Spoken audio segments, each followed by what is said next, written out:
Hello, crafty friends. It's Caroline, and I am back with the elusive Tuesday morning craft haul. Yes, it is true. I found some really great items at Tuesday morning, and I spoke to the manager, and she has assured me that they are already starting to get more and more craft supplies back in place, and that the issue with them has been, I think, like most places, right? There's just been this weird supply chain issue, and that she has assured me that they were told by corporate to increase the space for their paper crafting supplies. Yeah, right?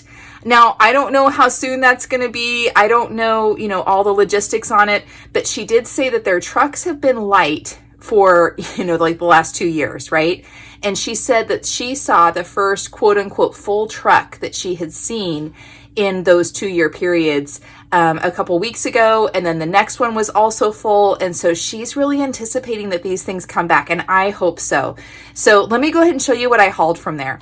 I purchased only 3 items, but I'm very excited about all 3. The first one is this pinwheel punch board to make these adorable pinwheels with, and I just thought it would be really nice to be able to play around with. I do have some super cute pinwheel dies, but they are for smaller pinwheels, right? And this punch board makes much larger pinwheels, so I'm very excited about that. That was $12.99.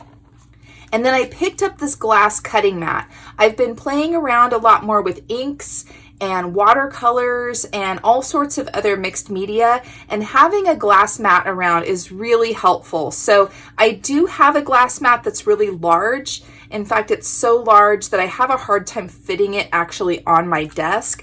But this is going to be a size that I can simply place on top of my cutting mat and remove, as needed. So I'm very excited about that. This was also $12.99. And then the third item I got was another cutting mat. Yes, I know. If you've been watching my channel, you've seen me probably go through an evolution of I think 3 cutting mats now. No, maybe 4. I'm not sure. I started with some rather small ones. That's what I had to work with. And then I purchased the Cricut Cutting Mat that's also this sort of color here. And I loved it. I still love that mat. But it arrived in the mail with a weird bubble in it. So as I was working, things would be rolling away. I couldn't really get a flat surface on it. I have tried pressing it under heavy items. I even went so far as to take a towel and lay over it with a steam iron and heat up the material and then press it, and that bubble just keeps, boop, it just pops right back up. So I don't have that anymore, but one of the things I loved about it was the color. It was similar to this sort of teal color here. Now, I know it seems excessive to have more than one mat and more than one color, but when I was making the tutorial for the folio, 4 1/4 by 6 1/4 folio that I just posted a few days back here, it was with black paper. And I noticed in looking at the video footage after I had filmed it that there were some aspects of it that were hard to register on the black mat. Now, I like the black mat because there's a nice delineation, there's a contrast between the lines and the color of the mat.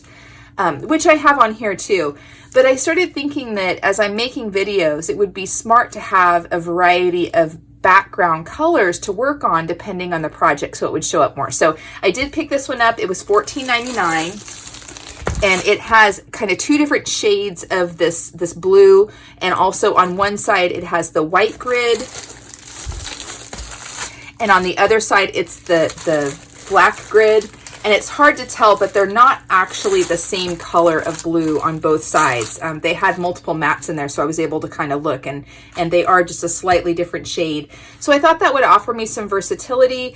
There is another one there that I wanted to get that I didn't pick up, and that one is a wood grain. And I really debated on that one because I like the neutral brown background. I can see how with certain colors of papers, certain, patterns and things like that, that might offer the contrast I need to really help those projects pop so that you can better see what I'm doing.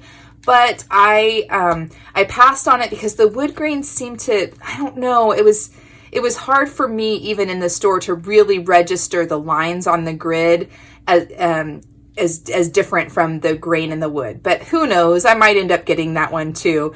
So anyway, that is what I purchased, and that's kind of my thinking behind why I purchased it. I was really excited to pick up these 3 things, but I was even more excited about the conversation that I had with the manager of the store.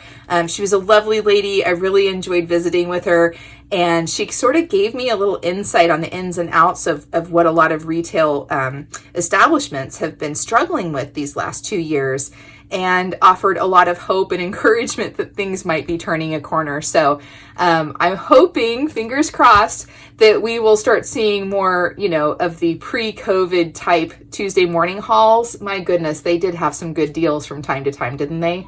But in the meantime, I was really happy to see these items, and I'm looking forward to using them in my craft space as well.